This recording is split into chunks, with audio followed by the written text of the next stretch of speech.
Welcome to the second annual Stubby Awards, the biggest night in niche retro television podcasting.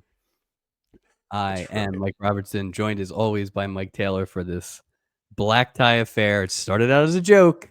Here we are again, dressed up in tuxedos. Here we go. Awards for a podcast show. I'll tell you, there's only a few things I take more seriously than this.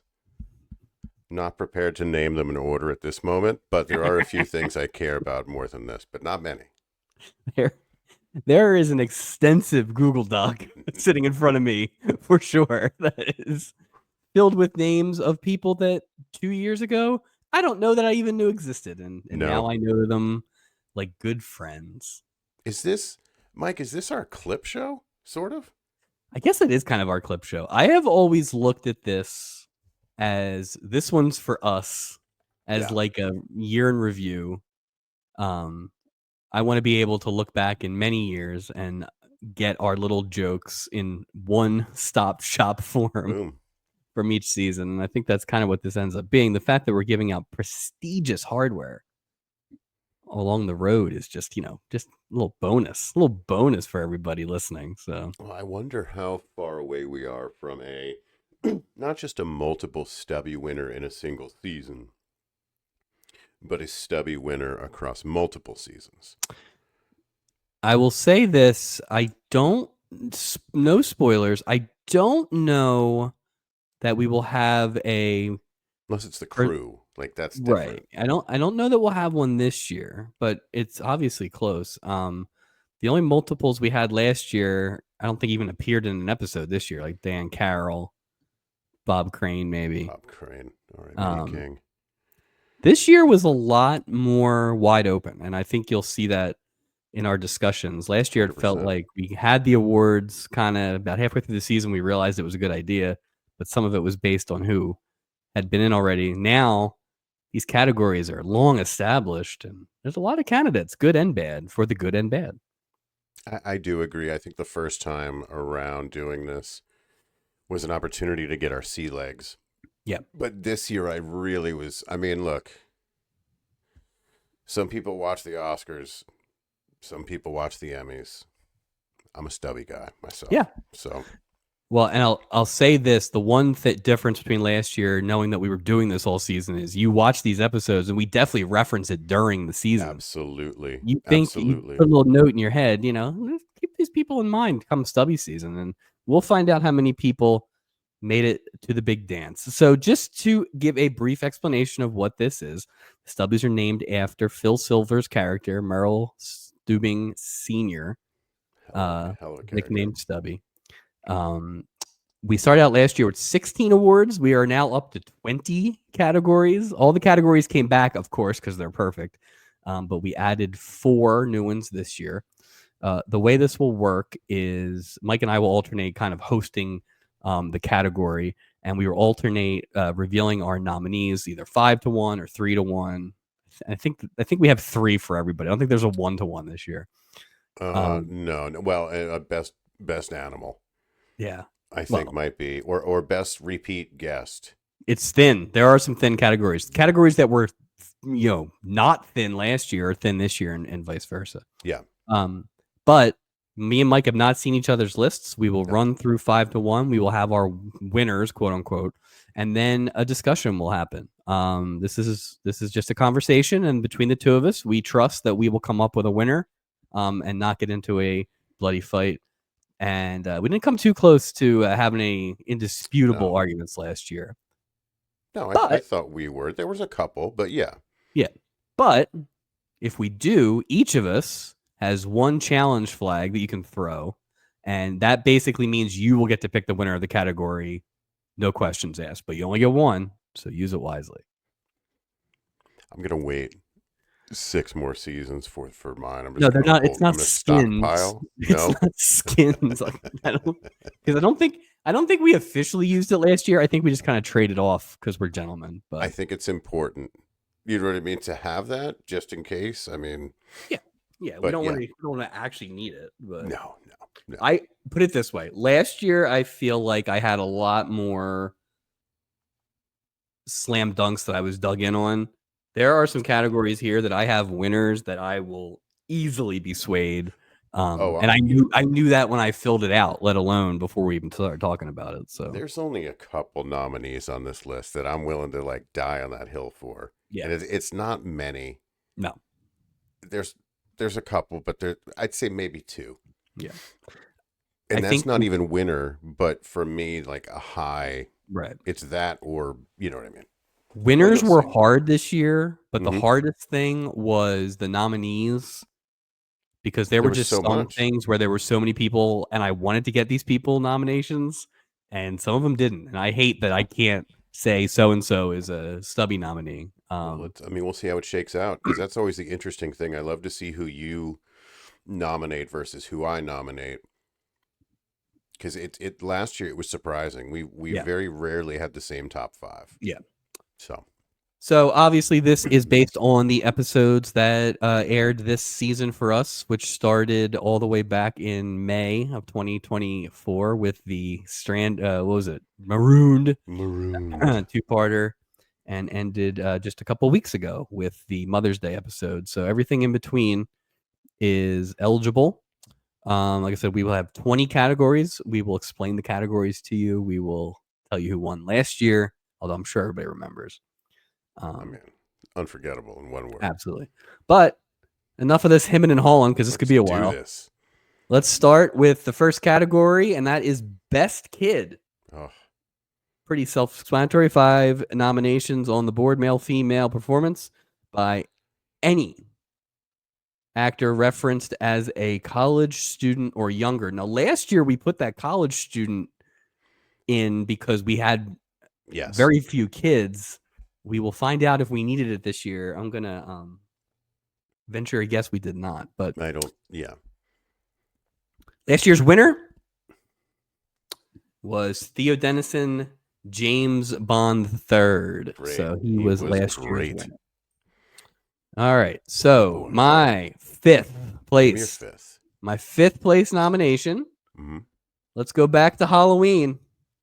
It's Charlie Aiken as Bobby, the liar Dillard. Yeah. Yeah.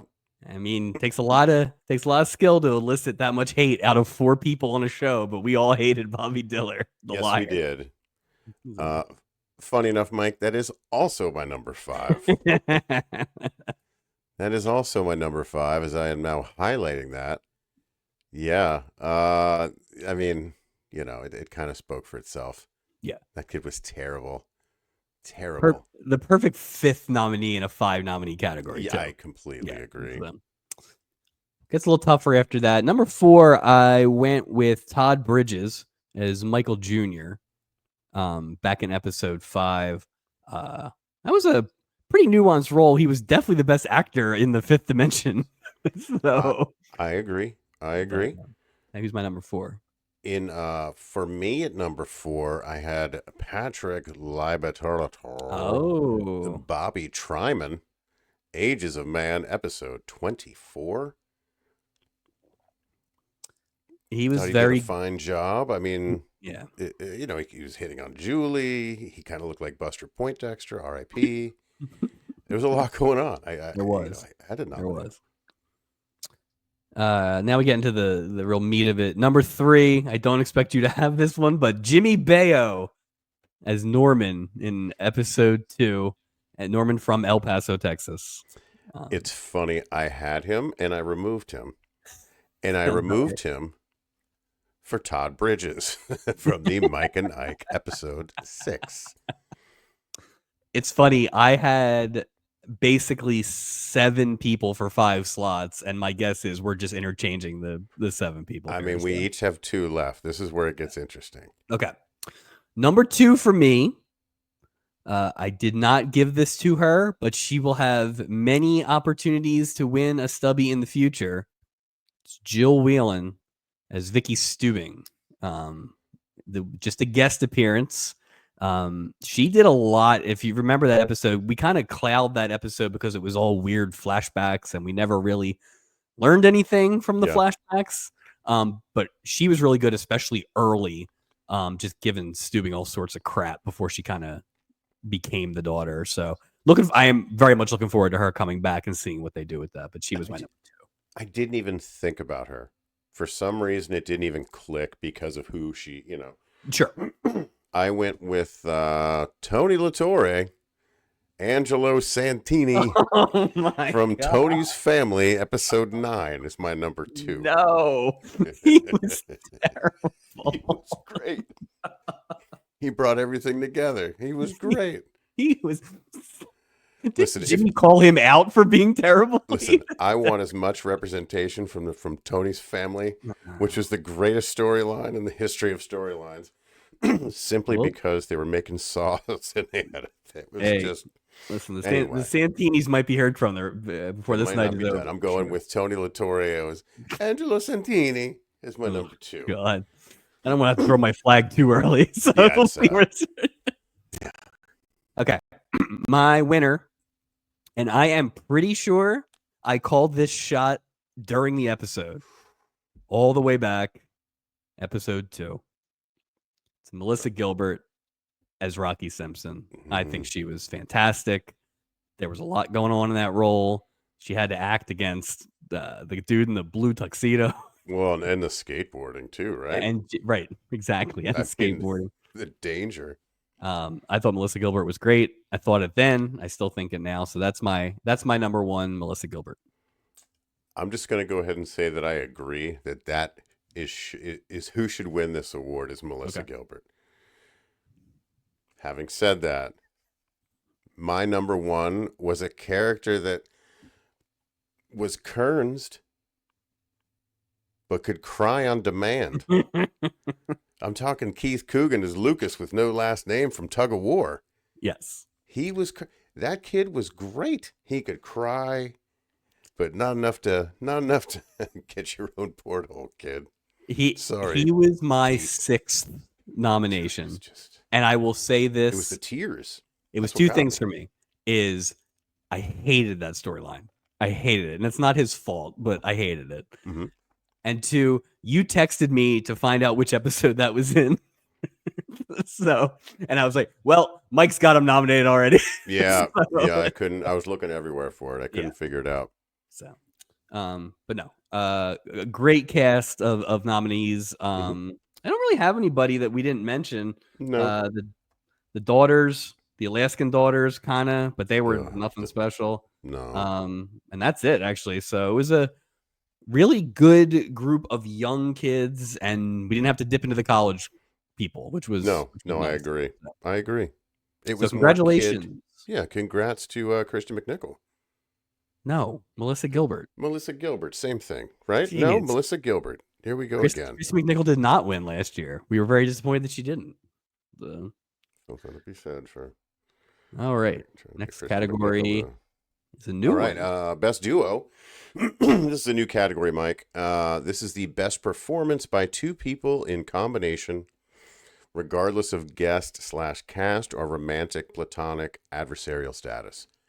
Number 1, what a great category this is. Yeah. Number 1.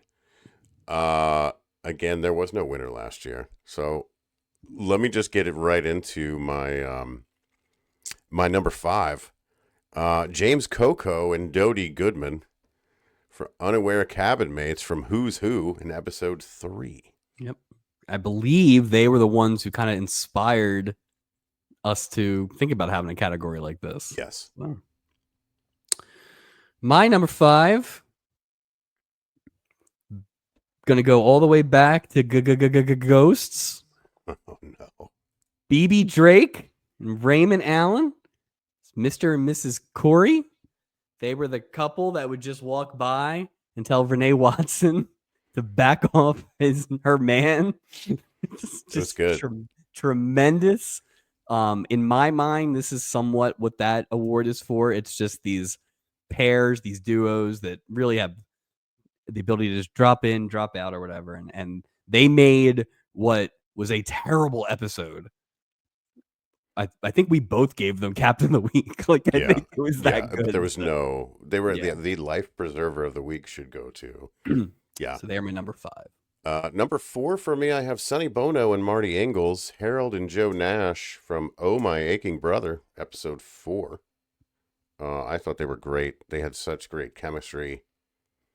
Again, Sonny Bono, Marty Engels. Felt like that was my number 4. What about you? Mr. Bono is going to have a pile of nominations today, I He's going believe. to do well today. My number 4, and this might be a little off the board, but the more I thought about it, the more I felt it was accurate. Vivian Blaine and Alan Young as Barbara and Phil Sharp. That is from The Minister and the Stripper storyline. Wow.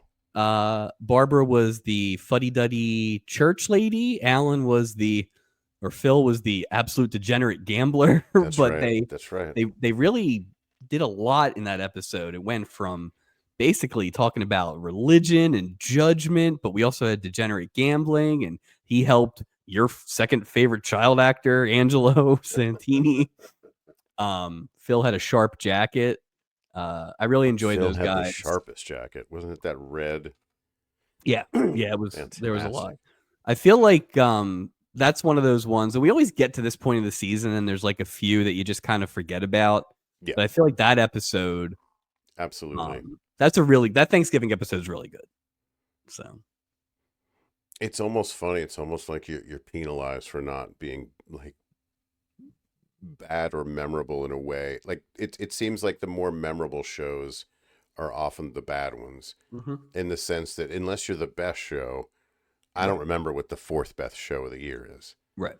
And it's a shame, but now, like you're saying, it's a chance. Hey, it's an honor just to be nominated. Exactly. I just want to say that it's an honor just to be nominated. Exactly, and we trust that all the people in the audience here tonight and all the people I saw on the red carpet feel the same way. Yeah, they get it. My number 3, I went with Sid Caesar and Ruth Buzzy in The Dummies, episode 14. Wow. Fake. I had to do something with them. Fake ventriloquist. I mean, does it get better than that? I mean, maybe I'm just a Sid Caesar fan. Now, is that a duo or a quadrant? Oh, that's true. I could have put the 2 puppets as the duo. Oh, they could have 2 duos. Oh. So maybe they they're my have number. Names for the Dummies? I don't think they did, right? Don't they always like, hey, this is right? I like don't even like the jalapeno on a stick, I think had a name. You know what I mean on that guy. I don't know. Put that on. We'll the never old, know because I'm definitely not going back to watch that. No, so. God no. Let's see. Number 3, Conchita Ferrell, Bernie Capel is Bitsy and Doc from the high school reunion episode. They were great together. Yeah, 1,000%. We talked about it during the episode, and actually Bricker had a lot of like these kind of easy repartees the whole time we've been watching it. Yeah, but we both love Conchita Ferrell, and it was just like that was a very thin storyline with basically one joke, and it was really good. So it just shows what you can do with number 1. You know what I mean? They just it wasn't even the side. As we'll learn later we discuss the nominees of the Norman Fell Award. This was all effort. Yeah. This is the anti-Norman Fell approach. Yes. I have my number 2 is Philip Charles McKenzie and Michael Tucci as Bo and Sam. I remember they had their own portals. Pure volume. Yeah. That is absolutely accurate. Like, remember they had portals at the end? Oh, they were getting it in. I mean, they got a lot of shots up. Well, we talked about it, right? Like that felt like they were making a pilot spinoff. Oh, so 100%. The storyline was named after them. Like they gave them their own portals. They gave them their own. I don't know what Bowen. Do they just make matchstick like sculptures, or they just move things? Like what is their? In my mind, they were like they would have odd jobs every week in the show, like temps. But it would be a lot of like getting hired by exotic places, so they'd have to travel randomly. But Sam, I don't know anything about an ostrich. Oh, you think it's too late to bring it back? I mean, we could write it up. Petitions, I mean, are sometimes powerful. My number 2. Yeah. Pat Carroll and Nancy Culp as Muriel and Gert. Fantastic. The old ladies from the Kissing Bandit. I'm a huge Nancy Culp fan. Every piece of that storyline was pitch perfect, and they made a big contribution to that with their little stuff. And Gert just like threatening karate and wanting to make out with Douglas Fairbanks. It was just tremendous. So they were amazing on their episode. They really were. Wow. My number one, Warren Berlinger, Eleanor Donahue, Francis Dunkmuller, and Rowena. A home is not a home, a.k.a. thank God Warren didn't break his neck. Oh, Warren. Good old Warren. Because they would just get together and get hammered. Yeah, they really went from 0 to 60. Just that's all you knew. They didn't even have tickets. They were partying harder than anyone on the boat, and they didn't even have a ticket. He definitely wouldn't have had a consent form if they had to operate on his neck. No. That's like one of those things like no one passes away at Disney World. Like you just drag him off the boat. Is that Francis just floating? My number one was your number 5, James Coco and Dodie Goodman as the Prudes. Those, like I said, I think those were the people that kind of inspired us. And looking back, except for Bo and Sam, they probably carried a storyline as a duo by themselves the most. Well, I mean, that was just them, right? Like nobody else was in that scene. Bo and Sam in the room with the the Prudes, James Coco and Dodie Goodman. Yeah. You know what I would do on that one? I would say that because Coco and Goodman sort of defined what that award is, that to me, I'm good with giving them that award because my top 5 is a bit blurry, to be honest. Yeah. There's nobody on there where I'm like, these aren't anyone I'm willing to die on a hill for. And Coco and Goodman, again, I sort of, to your point, season 2 is big on these duos, and they really kicked it off. Yeah. I will say that Bo and Sam's a strong one too, but I think I think Coco and Goodman sort of paved the way. It's almost like when we named it the Stubby, we had to give him Stubbies. Right. The same idea. Right. It was the same thing. It's the same idea. Exactly. Good call out on Bo and Sam, though. I had them in my honorable mentions, but I think the more we talk about it, they really did get to do stuff that nobody else really got to do. So I wonder if we're going to see more of that going into season 3. And honestly, I have not watched any of season 3. I have an idea, like just looking at the cast for the season premiere, but I do wonder if this is going to be a continuing theme, like duos like this. I hope so, because it's like not every time, right? And you can go both ways. You can go an established duo, or you can just go 2 people, but you stick them in a spot where they have to kind of. It doesn't always have to be romance, right? No. In fact, I think sometimes it doesn't have to be. Like Bo and Sam was super entertaining. You didn't need anything with that. I mean, right. I mean, as bad as the leering, lurching creepiness part was, the pizza bet guys had a really good repartee when they weren't assaulting Julie, so they were terrible. But there's that.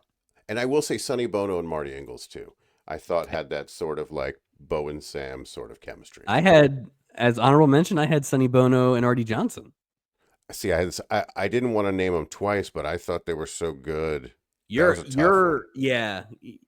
more worried about the doubling up than I am, but yeah, that definitely was like that to me was like that this will ring true throughout the show. Yeah, you're gonna. But like that was just a very dominating performance by those two, So. Oh, 100%, 100%. All right. Well, congratulations to James Coco and Dodie Goodman. You know what that means, Mike? 2 Stubby winners. Well, 3 Stubby winners from episode 2. How about that? That is interesting. How about that hot start? I would not have expected that. Keep that in mind for later discussions, perhaps.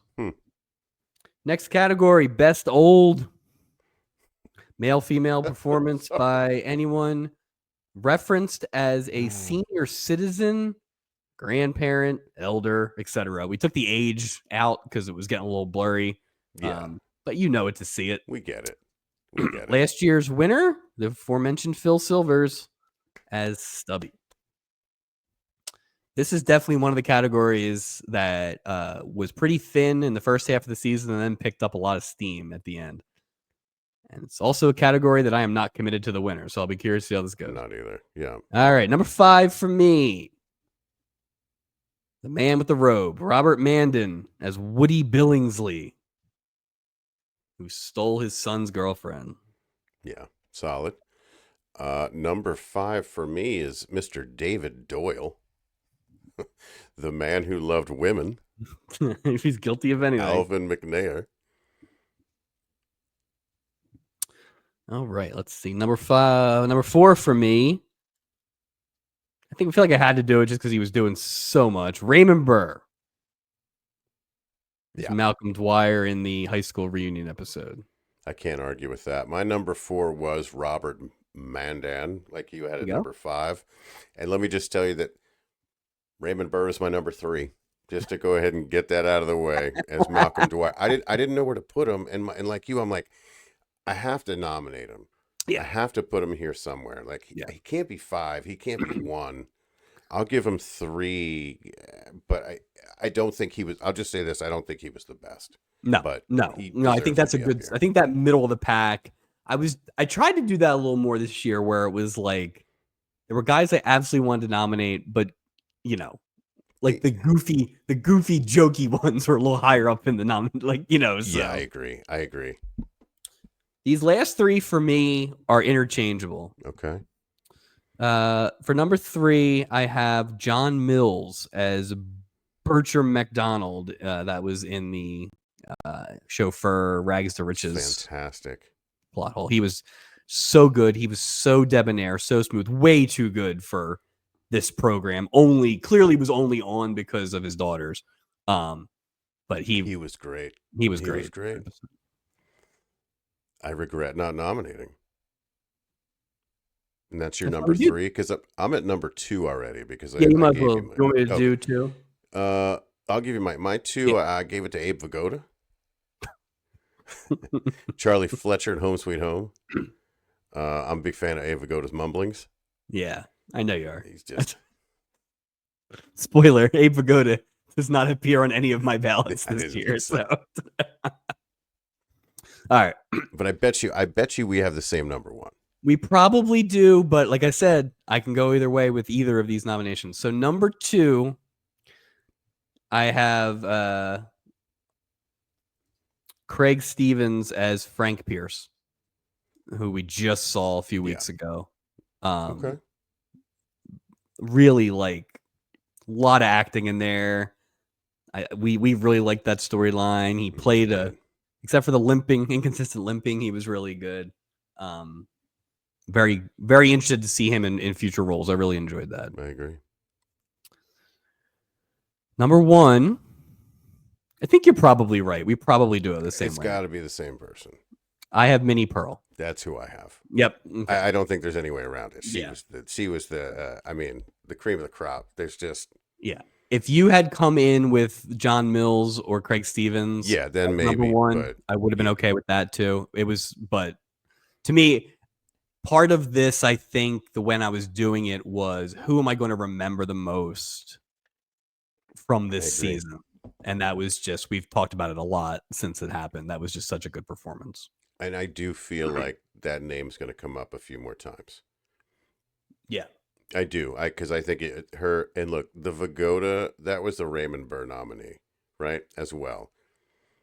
And it was only because I couldn't put anybody. Now, you had some good ones there, but I just still feel that Minnie Pearl is head and shoulders above the rest. Yeah. In this performance. And listen, the nominees are really our personal taste, right? Yes. The winners, we have to get them right. The winners, winners, we have to be, but we get it right. But no fooling around, right? The winners have to be correct, and that's why you're seeing this agreement. We don't joke around with that. Yeah, exactly. Yeah. Category is best animal. looking for our winner only. Any on-screen animal. Last year's winner was Lucille the chimpanzee. Mike, who did you nominate for best animal this year? So I think I just went on pure volume and the portal spot. I went with Cricket the dog. Same. Yeah, Same. it had to be Cricket. I wanted to give it to the snake, but I'm so a did I. dog guy. I'm a dog guy. I couldn't do it. They needed to have the snake in like one more scene. Or a hat on him or something. Just something to, yeah. Or like it Yes. choked out Anderson or something. But So we agree. Cricket the dog is the best animal for season 2. all right. Congrats to Cricket. This might be my favorite new category. This is going to be a good one. Worst storyline. So I got 5 gems.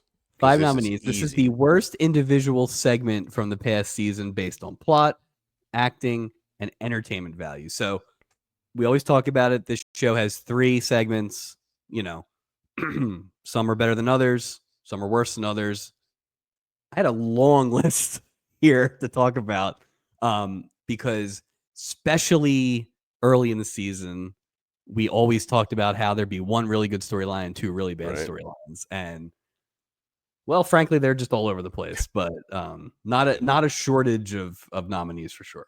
The biggest challenge was narrowing this down to 5. I have. I had like 15 yeah, ready to go. Yeah, I definitely have double figures. So number 5 for me. This one is a bad plot, but probably the worst acting we saw all season. It's the double wedding from episode 13. Sorry, Fred Travellino, you tried your best. So that was really bad. Yeah, did not make my top 5, but that was in my list. My number 5 is the wallflower. Gopher's neighbor goes on the cruise, room full of roses. Ugh. That was really bad. It was bad. Number 4 for me, poor little rich girl. That was the waitress who won all the money, and then Stubing helped his mechanic get her back. I still don't. Apologies to Amin. I still don't understand what Stubing's plan was. It's so funny. I had the same thing. Yeah, he helped Alan Harmon. Remember, try to win her over. Yeah, I was the same. That's my number 4 as well. Excellent. I was just. But it's funny if we both have disdain even remembering this episode, and we're at number 4. Number 1's going to be great. Yeah. Number 3 for me, and I've already mentioned it a couple times, was Tug of War. Part of it was the return of Buddy Stanfield and just his absolute disregard for anything counting his boundaries with his ex-wife or whatever, jerking the kid around, lying to the kid, all that stuff. But then poor Juliet Mills just basically forgives him and gets back with him for no reason. There was no logic to it. It made me mad. It's probably not the 3rd worst storyline of the year, but it made me the maddest probably. So maybe we can add that for next year. The 21st award is maddest. What made you the maddest? My number 3 is The Secret Life of Burl Smith. Just couldn't. Just the dream sequences. Yeah. I mean, you're consistent if nothing else. You did not like that. It's terrible. Number 2 for me,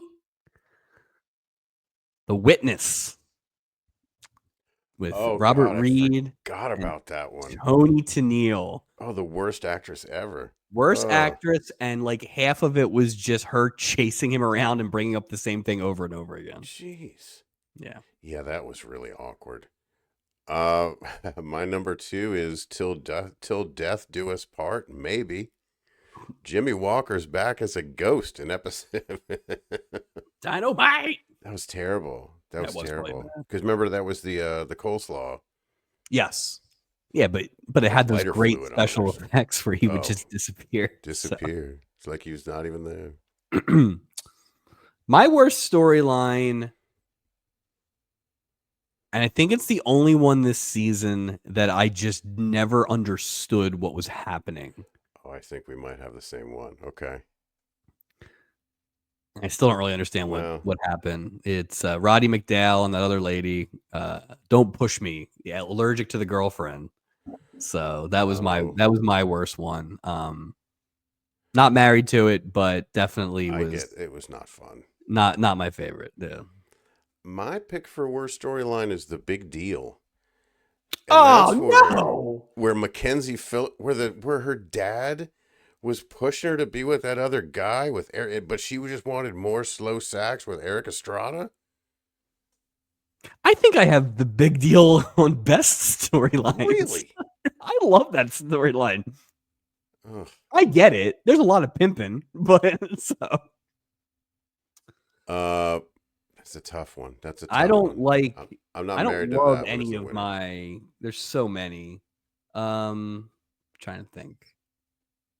What was your second one? Well, I had The Poor Little Rich Girl was also number 4. Till Death Do Us Part maybe with Jimmy Walker. Secret Life of Burl Smith. I'm not giving it to Burl Smith. I'm fine with Poor Little Rich Girl or the Ghost one for sure. I say Poor Little Rich Girl because it's number 1. It's one we both agreed upon, and it's in the pool. Yeah.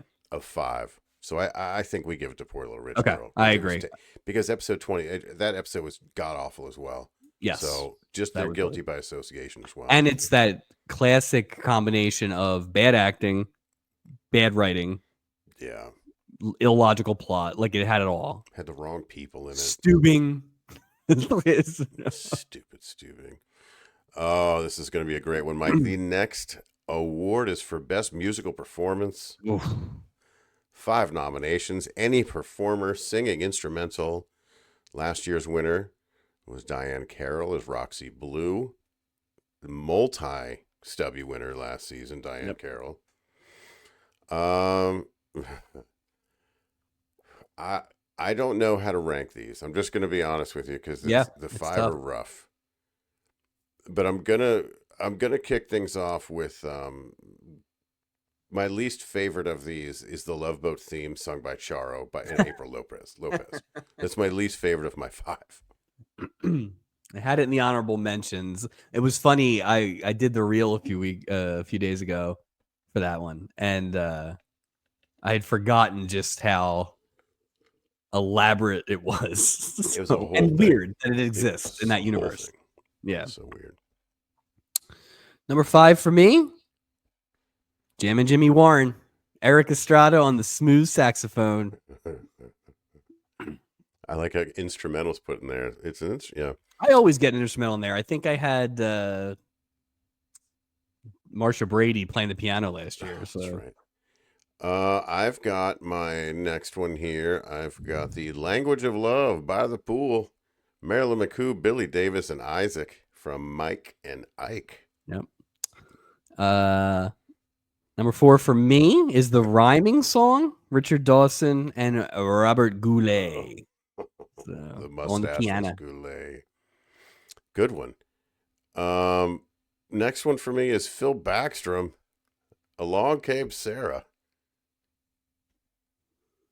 It's funny, you're like one ahead of me, basically. So my number 3 is The Language of Love.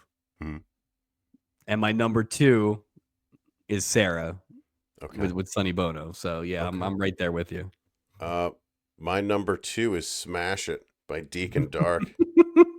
Sounds of Silence. 2 different songs, 2 different characters, same storyline, same episode. Oh, now I am excited that we might have the same winner. I did not think. I absolutely think we have the best. I did not think you were going to have this if you have it. Go ahead. Sonny Boy. Oh no. Sonny Boy. What did you pick? I picked Dreamgirls. Oh God. No. That's fine. No. That's fine. It's catchy though. It is catchy. It's very catchy. It's very because as I was looking at these things, I'm humming Dream Girl. Yeah. That's why I picked it. So the actual, to me, the best song is Sarah. And since we both have it at 2, I think that's what should win. Let's give it to him. Let's give it to Phil Backstrom. But Yeah. and honestly, that song is all. It was very tough for me between those two. Um, I will say I gave Sunny Boy a short shrift because it's unusual. But But that not is good as best. well. Yeah.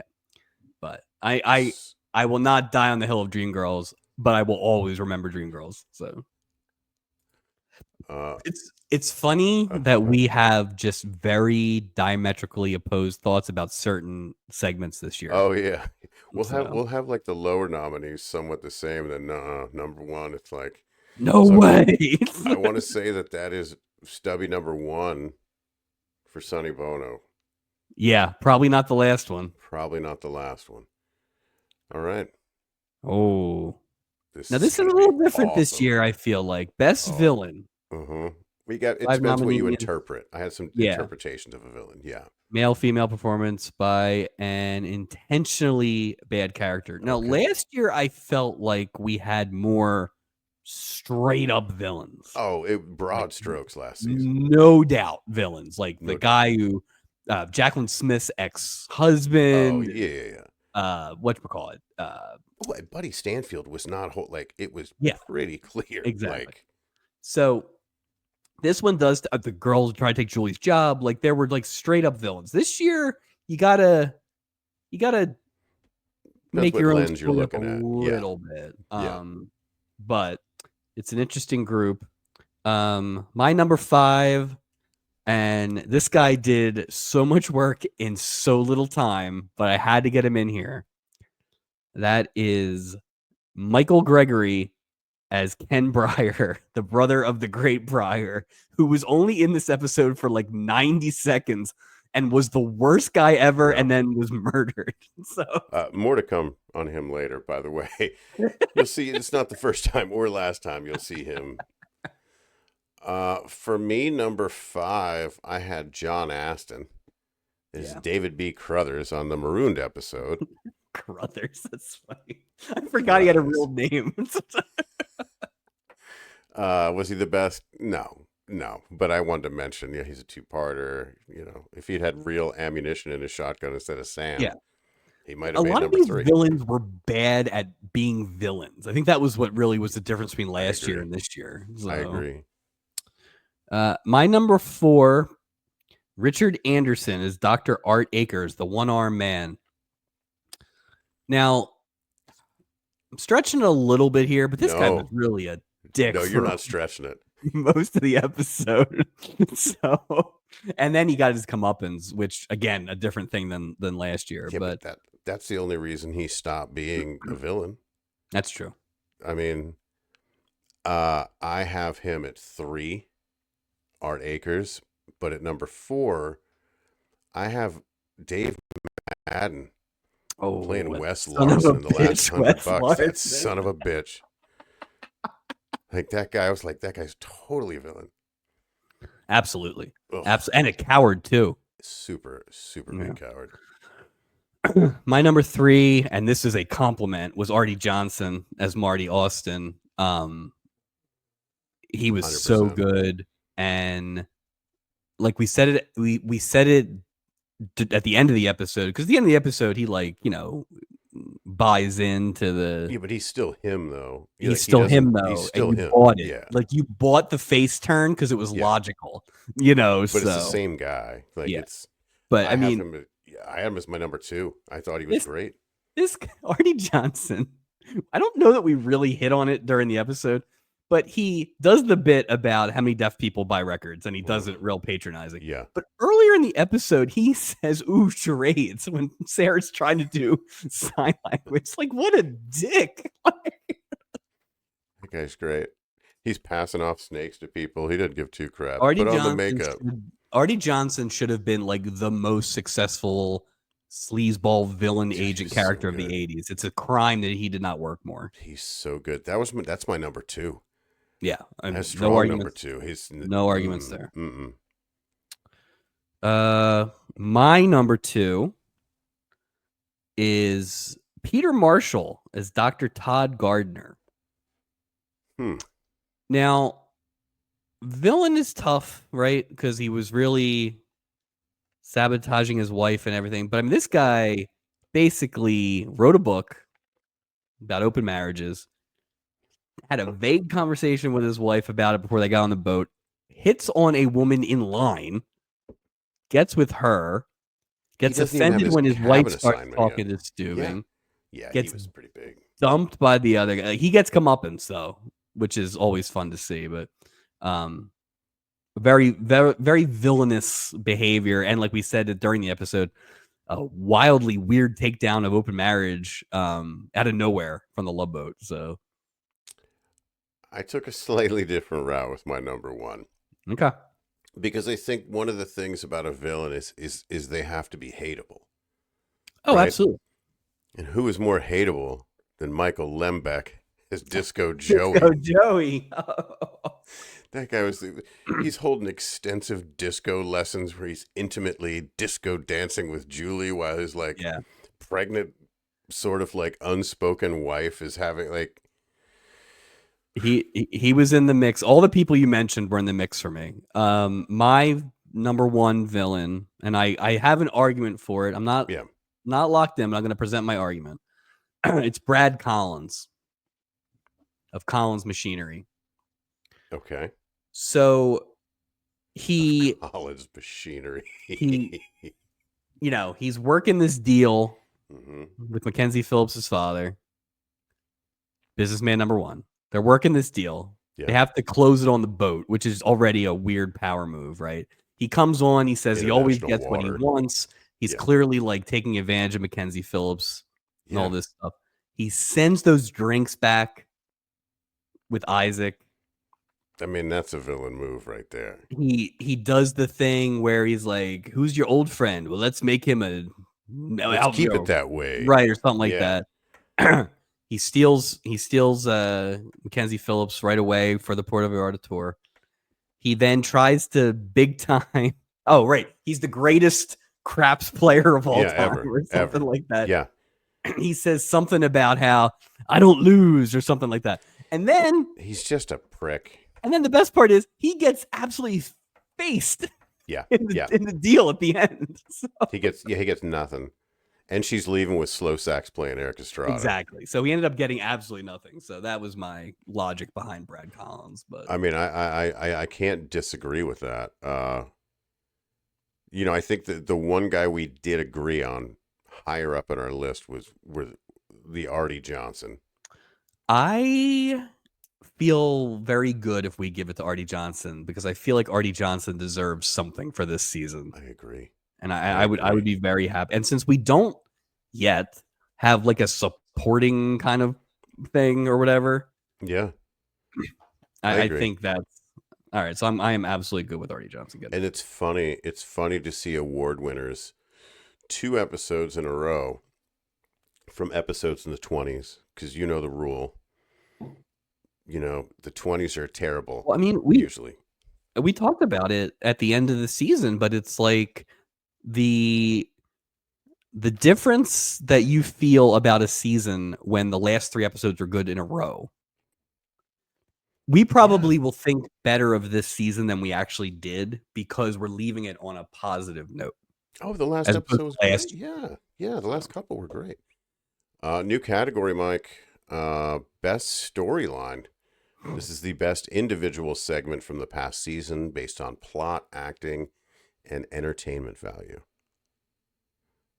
All right. Well, this is going to be interesting. Number 5 for me is Julie Falls Hard. Julie Falls for Jack Chanot, number 5. Really? Yeah. I'm impressed. I didn't know well done. I didn't know if you were on board with that one. Yeah, I like that. This one we just talked about a few weeks ago. I'll See You Again. That is the Frank Pierce and his lovely wartime affair. Eve and the Frenchman, all the D-Day stuff. I just really enjoyed that, and probably the best gotcha of the season. Oh, without a doubt, got me. Yeah, and I will give them credit. I always appreciate getting got by this show. So same here. I had no idea. Yeah. Number 4 for me. This has come up a couple times already. The Last $100. Yeah. Of course, Dabney Coleman I mean, carried this thing, but it was a great storyline.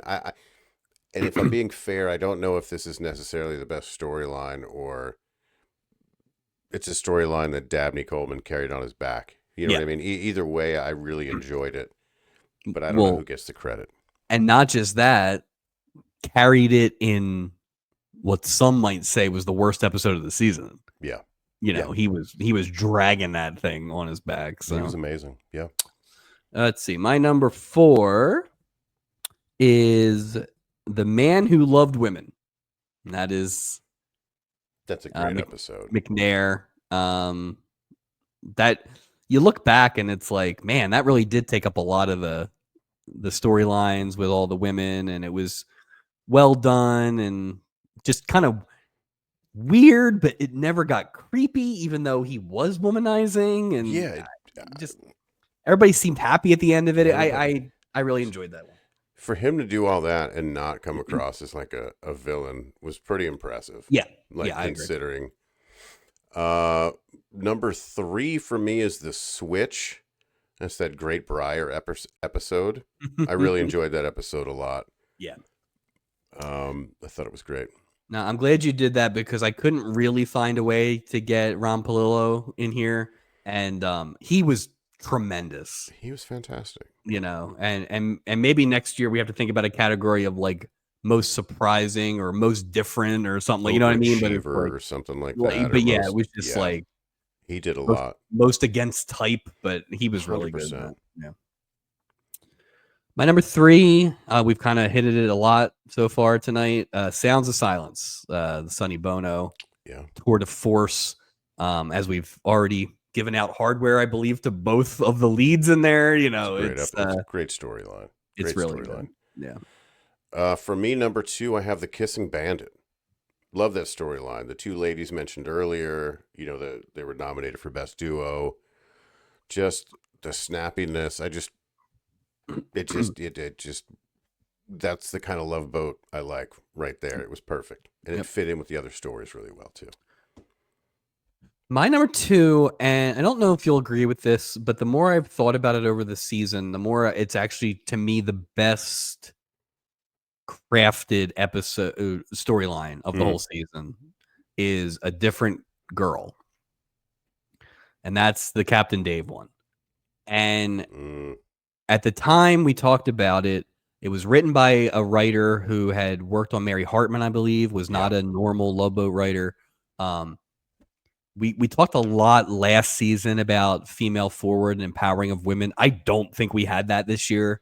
Nearly as much. I think we'll see that in the female category eventually. I hope so.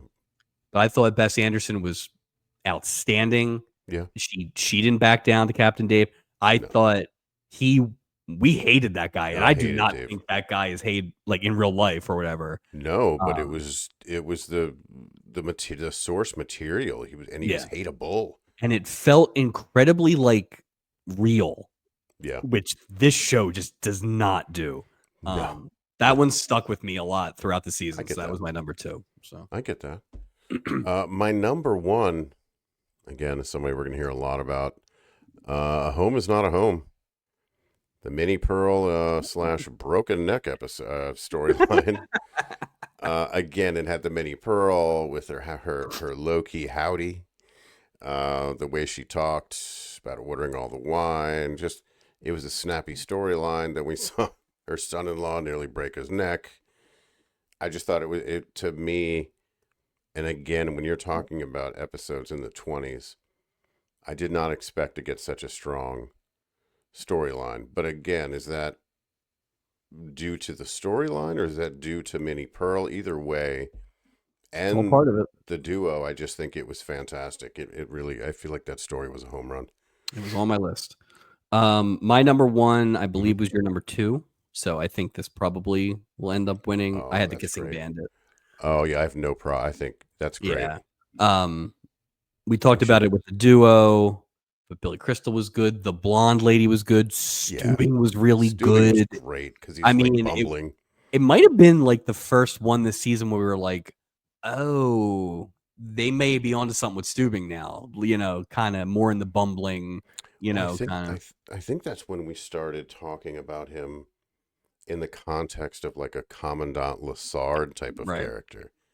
Because the episode before he gets punched in the pool fight. 360. Yeah. So, but no, I'm very happy with that as a choice. Oh, same here. So, Same congratulations to the Kissing Bandit. Good and again, job. I think to your point, that's what I think the Love Boat is. Yeah, me too. That's actually what I think the Love Boat is. It's fantastic. All right. This category was a lot more fleshed out last season. Best returning guest, male, female that was a guest on multiple episodes this season. If you remember last year, we had somebody, Michelle Lee was on 3 times. Yeah. We made a lot of comments about how odd that was that they would bring people back in the same season as different characters or whatever. I kind of missed it a little bit this year. I kind of did too, to be honest with you. So I don't know how many you came up with. I only found 4 people who even qualified, and 2 of them played the same character. So I don't even know if that counts. See, I read this as best returning guest as a 1 answer nomination, much like best animal. It's going to end up being the same thing anyway. It's going to be. I know who's going to win this award. Yeah. The 4. I was just not wasting time. Yeah. Who do you have?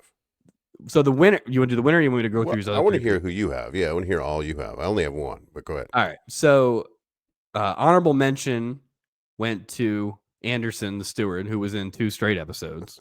That's funny.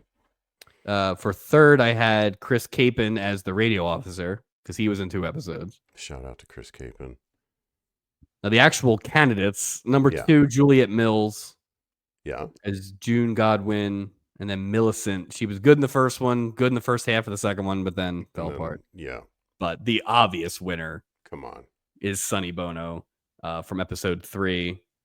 And then Sound of Silence. As we said, I think after we saw him the second time, he might be the greatest Love Boat cure of all time because he's only in great episodes. So in both of those episodes were good. Yeah. Oh yeah, no, it was. And I feel like, and I think we'll have a discussion here shortly about this too. I feel like I probably underestimate him in that first episode because the other 2 storylines were so good. But he did a lot of physical comedy in that, pretending to be hurt and Isaac dumping the booze in the funnel and all that stuff. Like, he was really good in that too. So that's a second win for Sonny Bono already. That's why I wanted to get him nominated, for that first performance in Best Duo, because I do agree with you. I think it's overlooked. Yeah, its brilliance is overlooked. Yep. Oh, well, here comes a fun category. Best Horn Dog, 3 nominees. Male, female performance that was the horniest / sex starved. Last year's winner, Carol White, as Penny Jacobs, and boy did she qualify. She might have been nominated 3 times. Nobody reached Penny Jacobs level this year. Well, okay. We'll see. Okay. My number 3, David Doyle, Alvin McNair, the man who loved women. Oh, McNair. Yeah, McNair. My number 3 is your good friend Disco Joey, Michael Lembeck. Disco Joey. Fair enough. Number 2, I have Melissa Sue Anderson as Jennifer Chubbs Smith. Oh, good call. Chubbs. Good call. I did not have her. That's an excellent call. She was all over the place. That's right. My number 2, Patty McCormick, is Beth Donaldson. If you remember, she basically jumped the little people's son and wanted to have 16 babies with him. That's right. And she had been working him since the building. That's right. Number 1, little outside the box. Julie McCoy, Ages of Man, throwing herself at Walter Barish. Oh, poor Julie. Because I was like, is that worse than Chubbs? That's what I kept thinking. I had the two of them up the top, and I'm like, no, Well, it's that thing Julie's at where work. Like, well, what? and it's that thing too where it's like a horn dog is it doesn't have to be like multiple, right? It could just be really horny for one person or whatever. Yeah. So, my number one was Yeah. David Doyle as Alvin McNair. Oh God, I love David Doyle. Um, Uh, I don't think it's fair to give a crew member the award, number one. But I'll stand by. I think she was the horniest. However, we can address that later. We had commonalities with David Doyle. I say we go David Doyle because I'd we like to give both. him one. Let's I'd give like to him. give Let's him give it to one. him. Yeah. Let's All give right. it to him. He was All great. right. So we are halfway through the show. Let's go. Doing great. Halfway Oh, through. and this is the one I've been waiting for All right. since the This is beginning. gonna be some. So we have punted this at the end of every episode that we've done this season for at least the last 7 or 8. Best episode and worst episode. Last year was a little easier. We kind of had the winner, which was episode 5. You know, we've talked about it a million times. Roxy Blue, the Jewel Thief, murder. That thing sat in the top spot and sat there and sat there and sat there, and we never touched it. This year we had the similar thing for a while, and then we had some contenders at the end. So, thus the category. All right, for me, Mm-hmm. there's 3 nominees, right? So, Yeah. all right, for my third nominee, and this is a distant third. I think we have a 2 nominee race, really. But for my third one, I'm going to go with one we talked about earlier, and the one we've given a lot of hardware out to already is episode 2, which is the Melissa Gilbert and Jimmy Bayo and the Prudes. It also has the terrible Julie's parents storyline, but we did get a lot of meat out of that. So True. that was my number 3. Oof. Uh, this is a tough one. I'm gonna say the worst one was the Wait, tug we're on of. best. We're on We're on best. best. Yeah, sorry. I'm sorry. Best. I would go. Number 3. I'd go Kissing Bandit, The Witness, and Mike and Ike would be my number 3. Yeah, that's a good one. That's a classic example that we had a lot where the witness was terrible, but the other 2 storylines were really good. Fantastic. So, all right. My number 2 is episode 23. That's Deacon Dark, Murder on the High Seas. It's obviously a great episode. Yeah. I think I can be swayed either way. We've kind of had this conversation a few times. It's very close, and I'm not going to criticize one for the other. I just it's probably a matter of taste, but that's my number 2. That is also my number 2. So my winner, Yeah, is episode 3, Cruise Ship Casanova and Captain Dave, and the fake injury. So mine was the best. Was A Different Girl, The Man Who Loved Yep. Women, and Oh My Aching Brother. All right. So we had So we the ended up there. same best. Yep. Interesting. It's very interesting because last year number 5 won, and the second was number 22, and that's very close to where we landed this year too, which is just interesting. I don't know what that means. I don't know. It's the best part. Worst. Okay, there are a lot here, but here's what I got. All right, so my third for the worst is episode 20. That's Gene Rayburn cockblocked by a dog, robot, and the dumb rich girl storyline. My third worst is the Tug of War, Good and Faithful Servant, Secret Life of Burl Smith, Designated Lover. Which has got to hurt for you because you got Reggie Jackson in there. It hurt. It hurt. Yeah. Well, just wait till the Hulkster gets involved. You think I'm disappointed now? I think that is the worst episode. It's So. Yeah, it's my number 2 is episode 8. It's Ghost Jimmy Walker. Conrad and Bain locked in a cabin with Peanuts. That awful Jamie Lee Curtis and her husband story where they're just reading a book in bed for an hour. Yeah. That was my number 2. I believe that's called The Ship of Ghouls. That is also my number 2. We have the same number 2. And my worst episode. It shouldn't even be close. Yeah, but I don't know if you're going to agree. We'll see. All right. My worst episode, despite the best efforts of Dabney Coleman, is Pepito. Wow. Okay, no, I didn't have that. I Yeah. see what you're saying. I had the Ages of Man, Families, and Bo and Sam as the worst episode. Totally acceptable. Either I'm going to or, give you. totally I'm going to give you acceptable. that one. All right.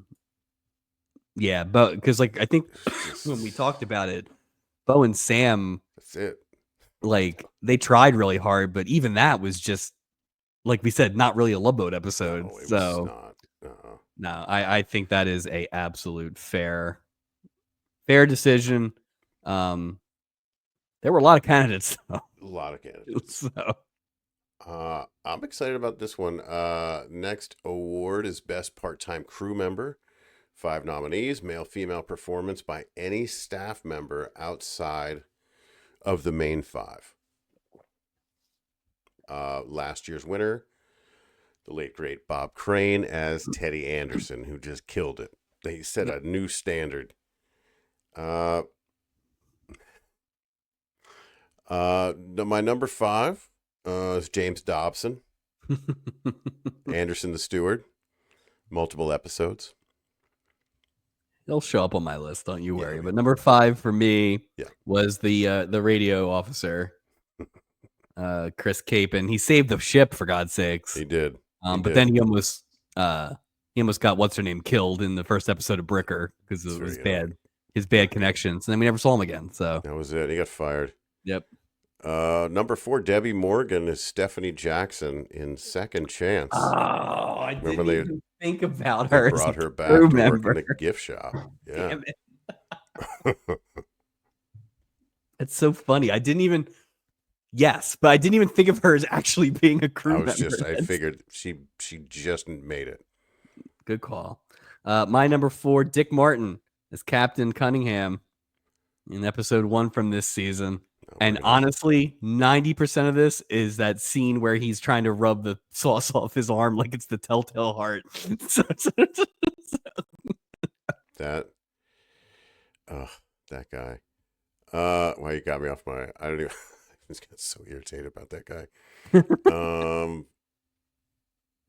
Sorry, what a terrible episode to start the season, by the way. Bad. Like, please, whatever happens in Alaska, can it be better than season 1 or episode 1 was last year? Abe Vigoda got another nomination for me at number 3. Did he deserve it? Probably not. But yeah, but now I feel really good about my 1s and 2s. So now we got to call him multiple Stubby nominee. That's right. Outrageous. Old fish. Number 3 for me. Oh, it's old Anderson, y'all. Getting that sweet tea. James Dobson. He really. I'm disappointed we're not going to see him for a while. I hope they do this a little bit more. Just give us like 2 or 3 episodes in a row with the same crew guy. Or just give us a season of like a Dobson character, just so you see every couple episodes. Seems pretty simple, guys. Okay, so I have 2, my number 1 and number 2, I feel really strongly about. I'm going to give you my number 2. They're interchangeable, but my first number 2 for me is Pat Harrington Jr. as Hank Fosnick from the Captain's Cup. I mean, he was polishing things. He's doing voices. He was great. Also, my number 2. Yeah. And I mean, just the get yourself another sucker, get yourself another boy. Then I am confident that we have the same part-time crew. I know you're voting. I know you're voting for him. It's not going to be the last time we see him this evening either. I was surprised that I was voting for him, but yeah, I assume we have the same. I have Larry Storch as Tony Santini. He was great. He just the real tiebreaker for me was actual work done between him and Harrington. Like, it's not even close. This guy worked a double shift on a holiday. He was great. Over Thanksgiving, his family's making sauce. Right. Pat Harrington's just like dusting a pipe or something. So yeah, he was barely working. Oh, fantastic. Congratulations, Larry Storch. Congratulations, Larry Storch. I know we won't see him after this season, but I knew we weren't getting off this boat without Larry Storch getting some hardware. So The night is young. The night is young. Let's see what happens. next category, the worst. This is probably the most vague definition we have, but I think it's you know it when you see it. Yep. Male, female performance that was the worst character of the season, regardless of intention. I will say this year when I went through, I almost looked at it as more of just a gut feeling. Yep. Like like when they would show up, it would just be like, that. So that's a clear number one for me. Yeah. last year's winner, Phil Foster as Barry Keys, the legendary Barry Keys performance. So who will take the run at the throne this year? Infamy.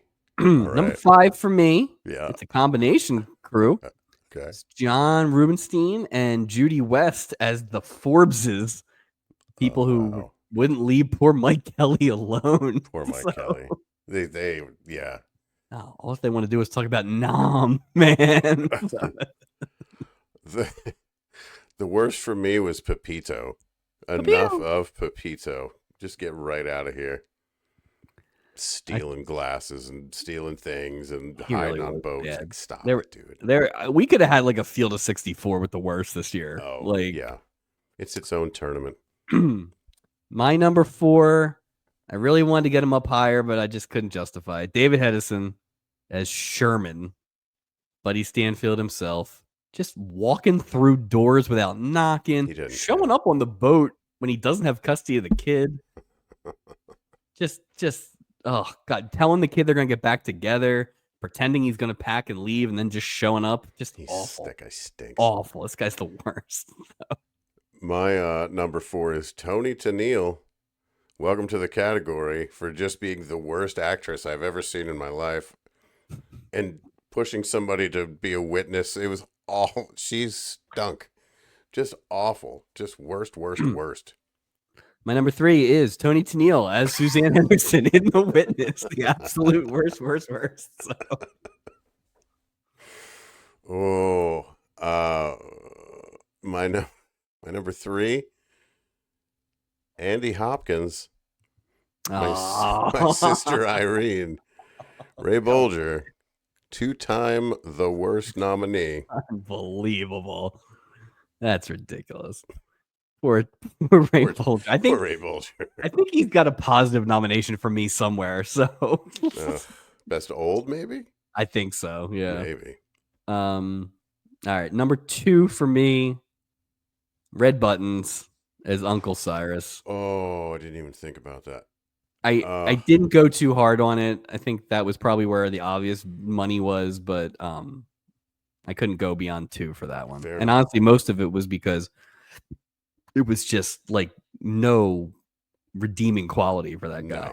But my number 2 was Dick Martin, Deputy Captain Cunningham, which brings us to our number 1 seeds here, Mike. I feel like I don't know if I'm going to throw the flag or not. I really want you to have this person. I don't know if you will. Let me say, and then let me tell you who I have, and then you can. Okay. I went with Gene Rayburn, and I went with him because he moans when he kisses people. Like he had a double to go into the pool. Like he's just the worst actor in the history of acting. I will present from our Halloween episode, Barbara Anderson as Karen Williamson. Okay. Woman who spent the entire episode worried about a scar that didn't exist. It was on here. I took her off my list. Yeah. Not believing that 2 horny men were interested in her. Getting taught life lessons by Julie. Then trying to jump off a boat in front of children. To me, she was the worst. She's the worst. There's no. That whole episode was just. That was my Halloween costume too. I don't know why I didn't nominate her. Jeez. So I was kind of hoping you were gonna have her. I didn't even. That's funny. I can't argue with that at all. She was hateable too. Yeah, yeah. That's kind of where I landed. So if you're okay with that, I'm gonna give that to her. Okay. Next award is Best Moment. 3 nominees. Favorite individual moment scene from this season. Last year's winner, Stubby dresses down his son constantly, which is why I love Stubby so much. Yeah, that's a Mike Taylor winner right there. So let me give you my number, my 3. My 3 is Michael Cole playing Mike Kelly, just being awesome. That's my number 3. That guy ruled. My number 3 is, let's see. My number 3 is our good friend Francis Dunkmuller diving headfirst with his spine into that cot. So I have watched that over and back and over and over. There's no way that was intentional. There's if our zero show chance. ever becomes super popular, that's going to be one of the memes we have to like get out there pretty quickly. Oh yeah, like don't lose your head, you know. My number 2 is Robert Mondon, Woody Billingsley, like father, like son, when he smacked his son right in the face. That was a great moment. I love that moment. The old grab punch. It's great. My number 2 is a different fight. It's the fight at the pool where Stubing gets punched and does a 360. So that was good. He's so light on his feet. My number 1, Michael Gregory, Ken Breyer getting locked in a closet and never being seen again. Oh god damn it. Man. These are all so good. They're all So solid. I really want to give it to that. So my number 1 is the debut episode of Bricker. I gotcha.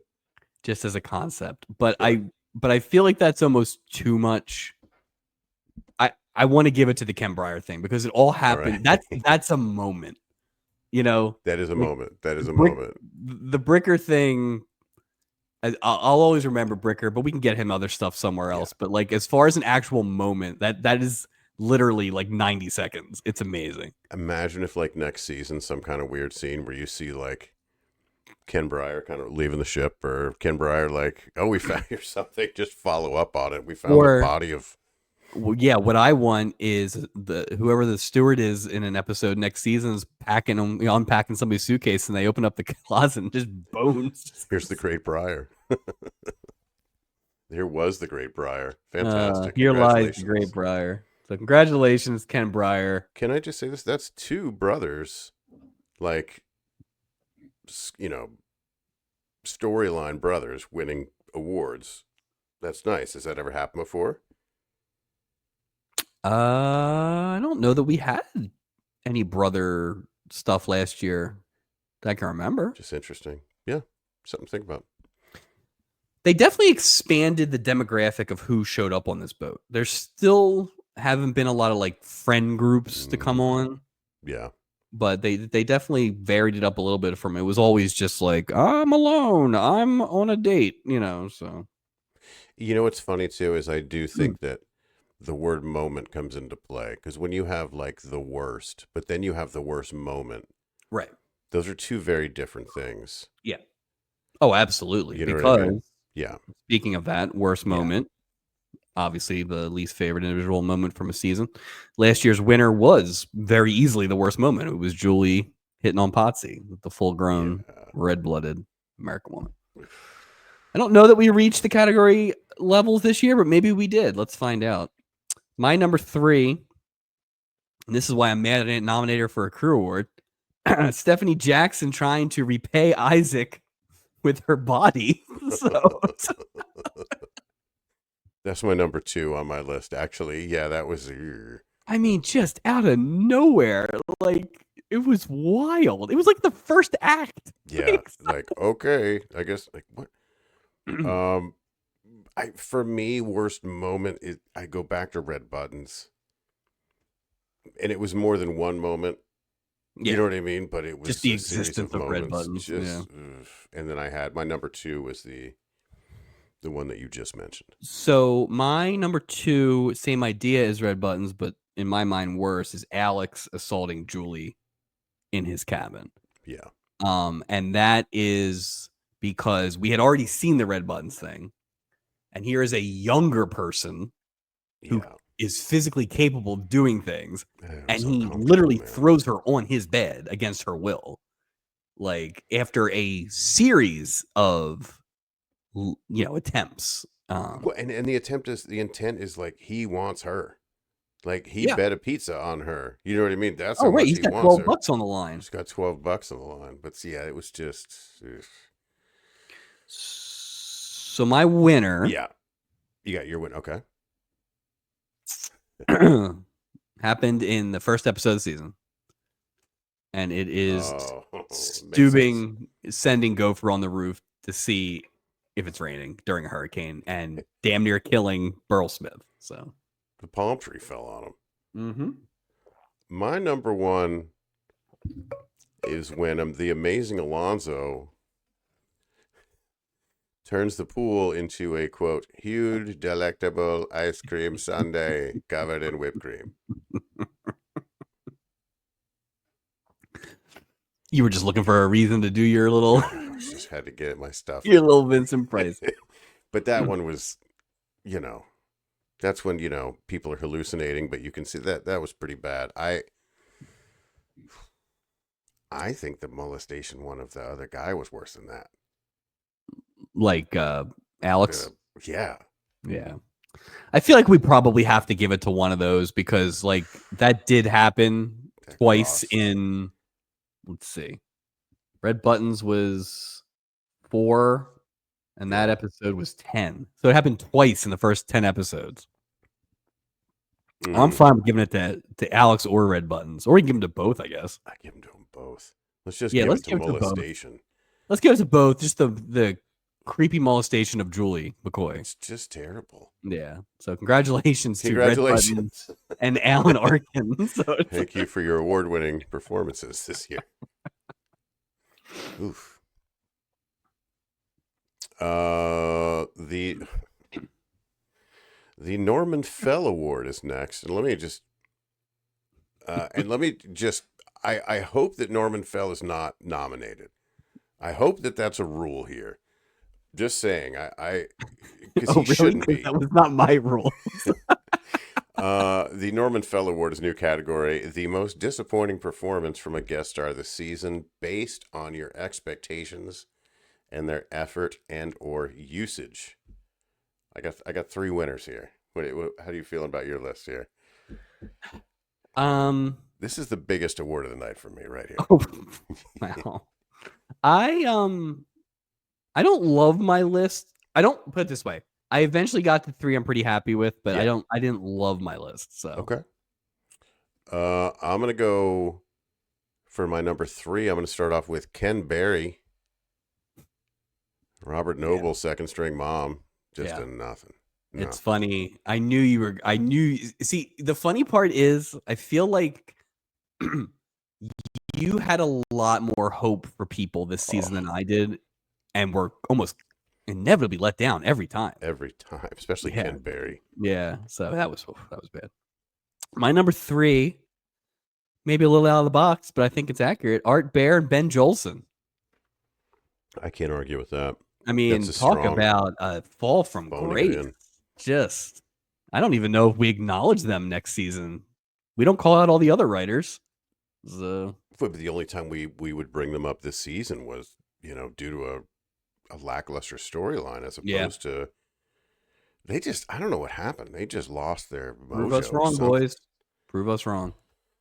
Number 2 for me, I have Bob Denver as Jason Markham, who just didn't even belong in the I don't know what's going on there. He was like in his 50s and they're in their 20s, but they all just, I don't know what's going on. He was terrible.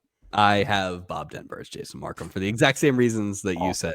And one of my worst moment honorable mentions was also just the ridiculous ages of those high school seniors. So terrible. It sucks too, because there are a lot of parts of that reunion storyline I really enjoy, but it took me out of it so much. Immediately. It you know. it's So, didn't just pick a different episode for Bob Denver. yeah. Number one for me, Leslie Nielsen, Hank Hardaway, families. Just nothing. Yeah. He gave us The nothing. the end of a very disappointing 3 episodes for Leslie Nielsen. And again, maybe that's just like we think of him in a different way, but there just never was a good Leslie Nielsen episode. So He didn't look like he was having a great time either. no. And maybe that's not a fair statement. He just didn't. There's no charisma there. You know, you couldn't tell if Bob Crane was having a great day or a bad day because he wasn't Bob Crane. He was so playing the character. Right. This was just, I feel like he was dragging his feet. You know. So are we not giving it to Norman Fell? Here's what I think. Right. It's fine if we're not. I need to know. I don't think Norman Fell deserves an award. I think he deserves to have an award named after him. About being bad. About being bad. Fair But enough. if you give him the award, then you're kind of canceling it out. No, that's fair. Okay. So if I would have put either Leslie Nielsen or Paul Burke in the third spot and moved everybody up. I think Bob Denver.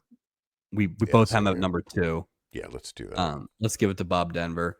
Sorry, Bob. And I do like that we're punishing Norman Fell by not giving him an award, but naming a bad award after him. I think you don't do that. And now this way, we can just bring it up forever because he never comes back. But the award will live on forever. Live on, like Stubby, but for a very different reason. By the way, I feel like I've said 2 versions of this for most of the season, but I actually did look at it this year. There are 9 full seasons, and then the 10th season is the one with 4 episodes. So this is the second of 10 stuff. I assume we'll do one for the last season. So well, that's good. That's good to know. I mean, at least we know where we are. We're finishing season 2. We've got 7 more full seasons. Yeah. Do a little. So we'll be done in 20. Yeah, we have some time. 6. Yeah, we have some time. We have some time. But just, I feel like I've said it a lot. So the breakout is Julie leaves after season 7. Season 8 is the new Julie. Boo. Season 9, Julie comes back at some point for at least a couple episodes. Really? And then she's in season 10, which is just the 4 TV movies, basically. So when they bring a Julie replacement, is her name Julie? I think it's close. Like, I think it's like Jackie or Jenny or. That's crazy. I hate this person already. Yeah, I'm not a face. She's my least favorite. Boom. Worst. She's the worst. Worst moment. Worst. Norman Fell Award. Everything. I can't wait to hate her. All right.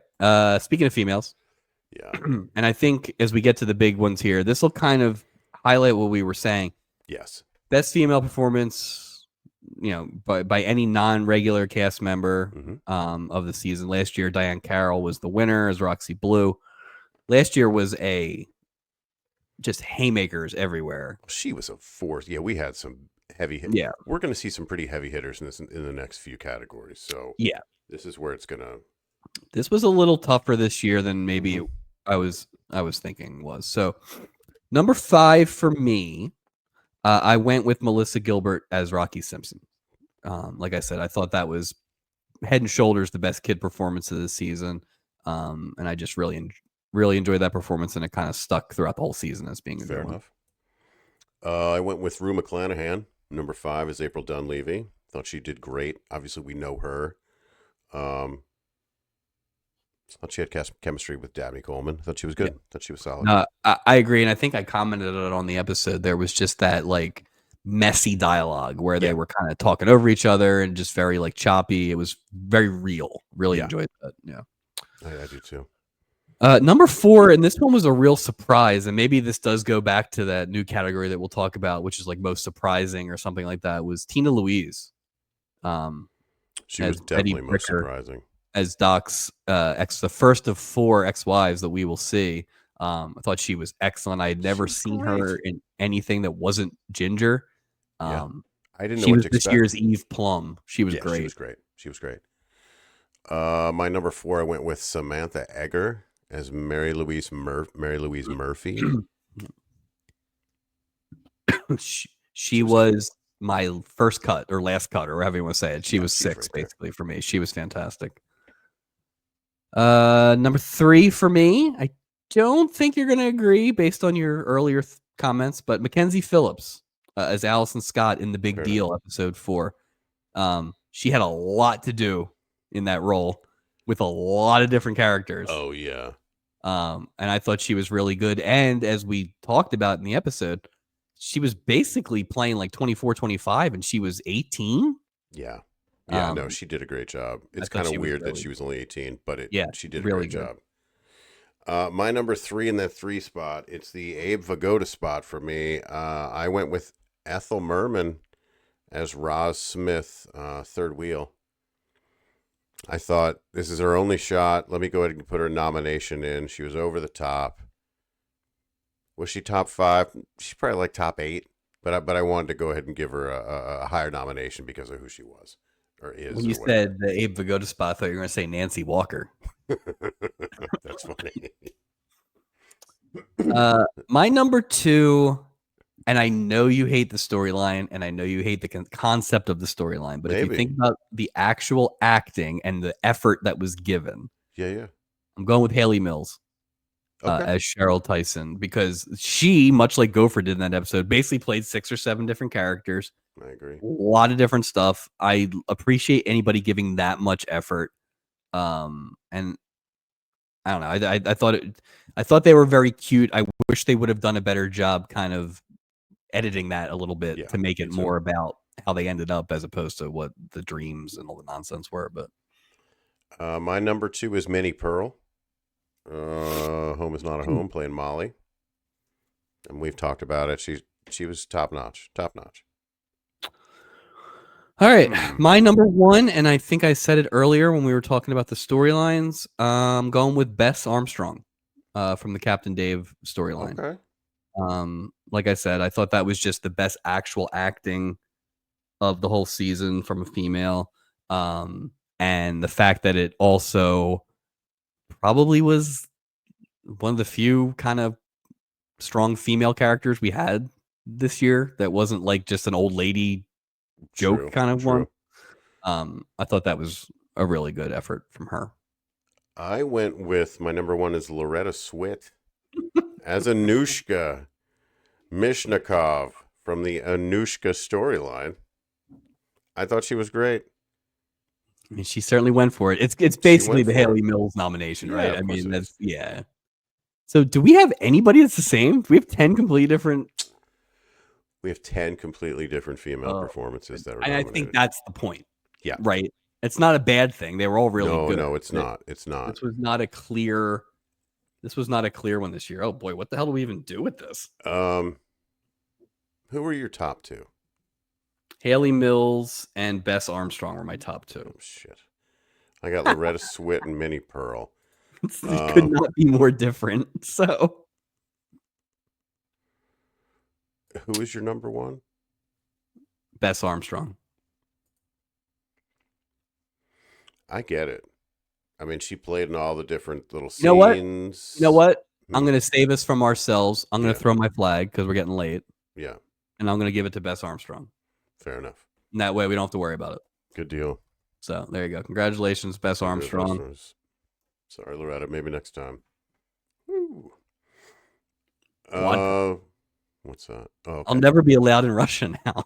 No, you can't. You never drink vodka ever again. Vodka. Best male performance. Here we go. Let's duke it out. Male performance by any non-regular cast member. Last year's winner, Bob Crane. Another award winner as Teddy Anderson. I'm gonna say my number 5 is gonna probably surprise you a bit. Was Robert Cummings as Elliot Smith, third wheel. I thought he was great. Yeah, you really liked that one, and I more than maybe any episode this season, that was one where both times I watched it, it was like it grew on me as it went, and I realized, oh, that's the actual what he's doing. You know, it's like he's like it was really nuanced, and it was and it was good. And again, that's a guy I had never heard of.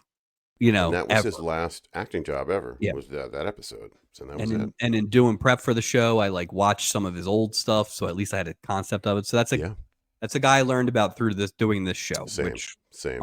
I do not hate that part of this. So, And that's why I felt like I can give him 5. Yeah. You know what I mean? I can give him 5. It was a little different, his performance, but yeah, I feel good about having him in the top 5. I will say this was hard. I left a lot of good men off of this list. Tough. People I really like. But thought it was very important to get this man a nomination.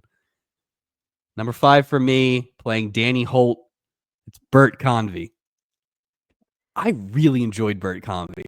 I just thought he was super charming, and he was. And yeah, it was a one note thing, but he hit it so well, and that whole speech about life and the circle of life and all that stuff. I agree. I really enjoyed Bert Convy's performance. Number 4 for me, I have Artie Johnson as Marty Austin from The Sounds of Silence. We've talked about quite a few times. Yep. Maybe he deserved to be higher. It's a tough category. It's getting stacked. I had him as number 3, so absolute same idea. Yeah. My number 4 was we've talked about him a lot. Grant Goodeve as Captain Dave. Like we said, that is a character who was incredibly hateable. In a way that we really haven't seen that kind of hateable, like not a like creep hateable or not like a cartoon villain, like just really he made me so uncomfortable I didn't want to nominate him. Like I was just want to be done with it. Simmering, like a lot of simmering, like just really, really good. And like I said, I'd never seen this guy in anything, but I'm pretty sure his character in 8 is not like this. So imagine if it is. He's just this vindictive. 8 isn't enough. I don't know what he would say. My number 3 is Dabney Coleman as Van Milner in The Last $100. That was hard to leave him off. That was hard to leave him off for me. That's a tough one. There were a few people that were like, "Oh, it sucks," but it's hard to do. But you already said who was your number 3? Was the Artie Johnson? Artie Johnson, yeah. Okay. So let's move to number 2. For number 2, I have Robert Cummings as Elliot Smith in Third Wheel. My number 2. Wait. I thought you had him already, right? Yeah. So that might be. I didn't mean to have him twice. Go right ahead. So my number 2 is David Doyle as Alvin McNair. Yeah, that's who I was. Exactly. Okay. Number 1 for me. Not the first time we've said his name, but the first time he's been nominated this evening is Billy Crystal. Mm-hmm. Yep. That's what I had too. Newton Weems is the Kissing Bandit. He was great, dude. No, he really was. And the only thing I had a little bit of a pause in my head about him and David Doyle and a couple other people. The only thing was like I didn't love the Newton Weems girl part in the beginning, but that wasn't about him. I didn't that was like about that either. Her more than anything. But then they saved it at the end. They did. We didn't need any of that though. Yeah. But yeah, I thought he was. Now that is funny. That is funny that we had 10 completely different nominations for the women, but then we land on the top. We had pretty much the same list for the guys. So excellent. Congratulations. Crystal. Wow. Okay. Mr. Crystal. And I don't know if that counts as him winning too, because he was in the best storyline winner too. So I'm sure he'll be happy to get this news. Yeah. We'll have to give him a call. Yeah. Belay. All right. Best regular cast member. This is always interesting. So this is the last season where we only will have 5 candidates and 5 nominations. Next year we will have 6. So somebody won't even make the cut. But somebody gets relegated. They get sent back to the hotel. Exactly. You don't even get to work on the ship anymore. Yeah, go to Fantasy Island. Bumped. Top performance by any of the 5 main cast members. I'll need to update this for next season. So last year the winner was Lawrence Hughes as Julie McCoy. To me, the order is more interesting than the winner. I think we've been pretty obvious who the winner is going to be all season. But I'm curious to see how it lines up, though. It's always interesting. This made me realize that for the most part, it has less to do with the actor and more to do with the opportunities. And so my number 5 this year was my number 1 last year. It's Lauren Choose as Julie. And Okay. I think it is, we talked about it early in the season where the first episode, she didn't have much to do except they made her try to flirt. And that was weird. They had the horrible parents episode. They had the weird shoehorning with Pepito. They had a lot of episodes where she was just like the friend was on board kind of stuff. They kind of rolled her more into an Isaac Gopher role this season. They really did. I didn't love that. I think she did good work with what they gave her, but I just don't think they gave her enough. No, I agree. I agree. Wait, who's your 5? So Julie was your 5 this Julie year. was my 5. Wow. Okay, so my 5 was Stubing. Yeah, of course. I mean, that's, it's always, but I will say Julie is really number 5 because she's number 4 because Stubing's always number 5 and he'll be number 6 next year. But yeah, Julie's in the same boat. Yeah. So that's my 5 and 4 is Stubing and Julie. So I have Stubing at 4. So, Same. I will say, because we talked about it a lot last year, I think the Stubing character improved in the second half of the season. I agree. And I think this goes for all the characters, but especially Stubing, is the variance. He's generally one of 2 or 3 versions of himself now, right? There still is that kind of hard ass, I'm a Navy person, but not as much. Goofball too. Yeah. And so I did appreciate that they were at least a little more consistent with him. I agree. I think we got to see Gavin MacLeod's comedic chops a lot more this year. I welcome it. I welcome and more that's of where that. the money is. Right. Yeah, I agree. That's where we want to be. Yeah. Let's see. Number 3. Yeah. I went with Fred Grandy as Gopher. Okay. It's a coin flip with him and Isaac, honestly. It's same thing. I had Gopher at 3. Yeah. Or I could have Gopher at 2 and Isaac at 3. Yeah. I will say, and they kind of found this last year, right? But it's like Gopher as the comedic foil is obviously the best version of that. Sure. And he got to do a lot of like character work in the dream thing and with his mom. Yeah. Yeah, but even that thing with him and Doc when they were bartending, it was hilarious. Yeah, I don't think we haven't really had to see him quote unquote act, and I think that's probably a good thing, and I think that's probably where I don't know that Gopher will ever get above 3, I guess, in my head, but I think we were seeing some of that acting in that last episode, The Third Wheel, unfortunately. Yeah, I think was his acting. I'm like, I don't know if it was great, but yeah. I'm the same way. Isaac and Gopher are 2 and 3 interchangeable. I could see either way. Yeah, but I mean, we know whose season this was. Yeah, this was definitely Adam Bricker's season. Absolutely. It probably, this thing has been on lock. If it wasn't on lock before the first episode of Bricker, it definitely was after that. And I will say this: he kind of cooled down in the last 5-7 episodes. He did. He coasted. He was great. Yeah. He's doing surgeries. He's delivered a baby on this boat. Well, and it's like, we've talked so much. Just the ones we've talked about tonight. Yeah. Him and Loretta Swit. Right. Him and Conchita Farrell. Yeah.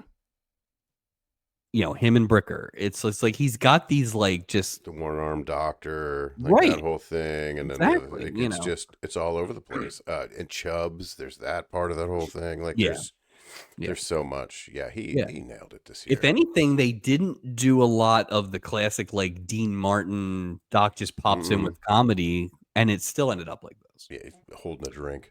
Yeah, but I will say we should give Isaac a lot of credit because like I still think he's the best actor. I do on too. the show. They just don't give him. They just don't give him enough to do. And the promotion, quote unquote, all that really added for him was he's on the beginning of the show a little more. but they didn't.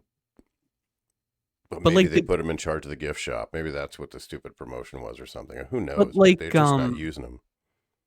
the last episode with Mac O'Brien, right, where Yeah. it's him in the Pirates Cove. Mhm. That's like just 3 minutes, two good actors acting. That's it. It's like maybe they don't need to give him a lot more of like actual storylines, but they need to have like more of a bar segment. Like there should be a segment in every episode with one of the characters. Like, what can I get you? Like one of Right. those kind of, what's Yeah. going on? Yeah. That just seems easy. Like the Let Isaac Julie be stuff. Isaac. The Yeah. Julie stuff is annoying, but I understand that there's not like a natural spot. You have a bartender character. This should be easy. 100%. 100%. So congratulations to Adam Bricker, Doc. Bernie Capel. I think that's his first Stubby. Good for you, sir. We should let him know. He would be excited about that. Yeah, I mean he's still with us. I think still with us. Most of our winners, I think, are still with us. We could Yeah. probably call a lot of these people. We should give him a ring. Yep. The final award, just like in the Oscars, we give it to the biggest award is last. Season 2 Most Outstanding Performer. Any male, female is eligible, including main cast, for the MVP of this season. And let me just say, when I think of this, I think of the strongest performance of the season, right? Yeah. That's kind of how we looked at it last year. Okay. Number 5 for me is Artie Johnson, is Marty Austin. He's in there again at number 5. Yep. I'm never going to argue against Artie Johnson, but I wanted to make sure, especially before I knew I was going to use my challenge fly, but I got Bess Armstrong in here as number 5 just to make sure there was some representation for the best female performance of the year at number 5. My number 4 is Billy Crystal, Newton Weems, the Kissing Bandit. Yep. My number 4 is David Doyle as Alvin McNair. Can't go wrong. You can't go wrong. He was great. McNair. My number 3 is Sonny Bono as Deacon Dark and Phil Backstrom. Multiple Stubby Award winner this evening. Seriously. From Sounds of Silence. My number 3 is the Kissing Bandit, Newton Weems. Billy Crystal at number 3. My number 2 is Minnie Pearl as Molly. A Home is Not a Home. So my number 2 is interesting. I went with Bernie Capel as Doc. And in addition to everything we just said, I wanted to also give them a little credit because him and Fred Grandy wrote a few episodes this season. Good episodes. And I think the episodes they wrote, you normally had a lot of material for Isaac too, which we applaud. Which is what we just talked about, yeah. So I wanted to make sure that we baked that in a little bit as well. Solid. My number 1 is Dabney Coleman as Van Milner. The last $100. Just the guy just owned every scene he was in. He made it look effortless. It was great. He was good. He was good. My number 1 is Sonny Bono. I can't argue. And again, I think part of it is just the overall. Yeah, it's just the overall gravity of like he was in 2 episodes. Like we talked about, he was in the best episode of the season. Yep. He was in the second best episode of the season. Yep. He sang 3 songs. So he basically played 3 characters during the year. And I do think it's that thing, much like Diane Carroll and Bob Crane. When I think back on this season, I will think back on Deacon Billy Dark, Crystal. Yeah. I'll think back on the McNair kind of thing or whatever. Sure. But mainly it's going to be that Sonny Bono Deacon Dark thing. I can't argue. He's in my top 5 based on the body of work. I love that you nominated Doc as number 2, but I'm with you. I think we should go Sonny Bono. Yeah. As that award winner. I will say, look at that. As I kind of said, like I think if Doc had kept that heater all season, there's a world where a crew member can win. I agree. But he fell down a little bit, and I just think, like, I mean, those. How many awards did Sonny Bono win today? Like, it's like this was a Sonny Bono back, season. I'm like, geez. Well, He won let's best do a song, quick and let's do yeah, a quick buzz through because this will help me when I record these okay. things later on. So, best kid went to Melissa Gilbert as Rocky Simpson.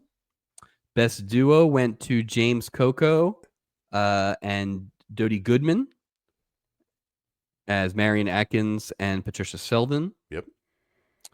All right. Best old went to Minnie Pearl as Howdy. Molly. Best animal went to Cricket the dog. Worst storyline went to Poor Little Rich Girl. Yep. Best musical went to Sonny Bono, Sarah.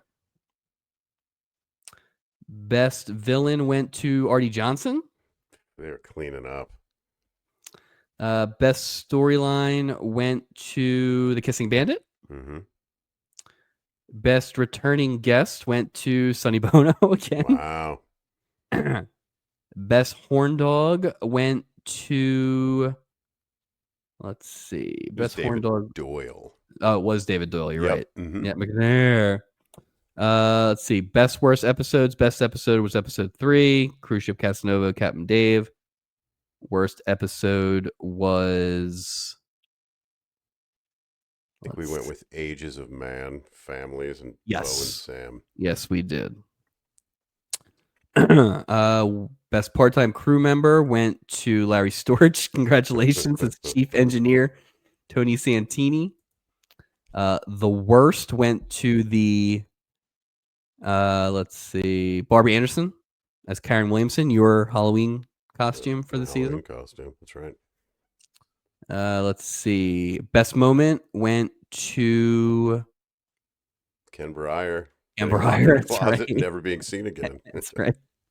Worst moment went to the combination molestings, Alex and Red Buttons. Ugh, poor Julie. She really does terrible in these worst moments. Ugh. The Norman Fell Award, named after Norman Fell, went to Bob Denver as Jason Markham. It's still funny that Norman Fell doesn't even get his own. Doesn't even get to win. I like that so much better. Yeah. Best female went to Bess Armstrong. I used my challenge flag for that one. Best male went to Billy Crystal, the Kissing Bandit. Best crew member went to Adam Bricker, Bernie Capel. And this season's MVP went to Sonny Bono. Congratulations to everyone who was nominated and those who won. Well, Mike, we like to put a bow on each season we complete with the Stubbies. But now that we're done with the Stubbies, Mike, it's time to move on to season 3. And I did a brief look ahead at our next adventure here. Next episode's a 2-parter. That's either a great thing or a terrible thing. We'll know when you'll know. We are off to Alaska with Audra Lindley. She's back. Lauren Green, Ralph Mouth, and Jack Chanot. Come on. Lauren Green and Ralph Mouth. Yeah. Oh my God. When I think Alaska, I think Lauren Green. You know, I think I'm he's very Canadian. excited because I've been excited to watch that episode, but I refused to watch until we were done recording this. I need to clear out season 2 before we get to season 3. So now I'm very excited to get to watch that nonsense. I did have one statistic before we closed the book on season 2. Sure. Would you like to guess, not counting this episode, would you like to guess how many minutes of entertainment we provided the listeners in season 2? 25 episodes. I mean, it's over 50. It's well over 50. It's got to be. I'm saying it's 68 hours. That's too much. That's ridiculous. Is it too much? I don't know. It could be 50 because I'm thinking 2 and change. Let me try it again. Well, I asked you minutes first of all. Oh, minutes? Yeah, which is even more math. So don't worry about it. You got to hear, not counting this episode, 3,163 minutes of Lobo Project this season. That adds up to 52.7 blah blah blah hours of entertainment. Wow, and that's just season 2. That's just season 2. That is for a show that definitely did not give you 52 hours. No, absolutely not. Wow. So, Yeah. So thank you to everybody who has listened and watched and written in and followed the Instagram and all the social medias and the 2 people who listened on Deezer. You've all been tremendous. The support has been great here in season 2. Thanks to our guests who were on this season, Jamie and Tanya and Buddy and Jimmy and Mean and Kevin and Beth, who was on the Lost episode. We didn't have as many guests this year. Scheduling is always tough with life, but we're going to try and get some more guests on, some returning guests and maybe some new folks as well. I am beginning the research of the different episodes for season 3 just to see what we got, to see if there's any obvious ones. We have 3 2-parters, and the last episode of season 3 is a 90-minute jobber. So we got a lot to look forward to again. It's good. Season 2, huh? We put a bow on that. That was fun. What we learned tonight, we have 7 more complete seasons to go and then change? Yep. Just getting started. And I think, if I remember correctly, the middle seasons have like an extra 2-parter. So they hate us. They absolutely did it. They hate us. There's more before there's less. So much more. So much more. But yeah, thanks a lot for tuning in. It's a lot of fun to do, and we can't wait to get on board for season 3. May 19th, Monday, May 19th. Start season 3. Start, never too early to start in your season 3 ballots for the Stubbies. You never know. Although I don't think we had any winners from episode 1 this year. No, we didn't have any episodes. I think the only one was John Aston was the only nominee. Yeah, I tried to sneak in Barbie Benton, but I didn't know where to put her. Barbie Benton. I was going to put her on the red carpet. I was going to go through everybody who made the red carpet. I hope she's back. I like Barbie Benton. Oh, she's the best. Is there anything that we didn't see in the first 2 seasons that you would like to see? We've seen the bridge shot. We've seen consistency. Was there anything that would come to mind? I just want to see more crew members. You don't have to name them. Just let me see more people doing work. Just make me feel better. That's an excellent call. And you know what's funny? I 100% agree with you. I would like to see the boat have a little more. We definitely have less crew members than we did last year. Yeah. I actually would like to see some. I'm excited to see how these returning characters go. Especially the actual characters come like Chanel. I want to see Chanel, and then we have that Eleanor. I want to see how they do the Vicky stuff. Isn't April Lopez coming back next season too? No. I mean, that's going to run I think that's going to run its course based on. It doesn't seem like a very intricate plot line. Well, not if they're just going to make her involved. Like, I don't understand how the world works, and then coochie coochie. Like, they give her a little more nuance there. But if she's the hottest music act on the cruise ship, and she sings the Love Boat theme song, we need to look at how we're valuing our entertainment on board, because how many different versions of the Love Boat are we going to hear next season? We heard 2, right? We heard the disco version and the charter version. I can almost hear a mariachi version in the distance. I can almost hear it. How far does disco go into the 80s? Are we going to get? We can't get as much disco this season as we got in season 2. Full on disco. I don't know what the height of disco was. I would imagine 80, 81. It was pretty much gone. I would. We gotta be close. Are we gonna get some new wave Love Boat. Robert Smith of the Cure is on the boat this week. Well, I'm excited, and thanks to everybody who listens, and thanks to you, Mike, for keeping this wonderful project going. We are somehow into season 3, which is insane. But it amazes me daily. It really, really does. All right. We'll see you next time.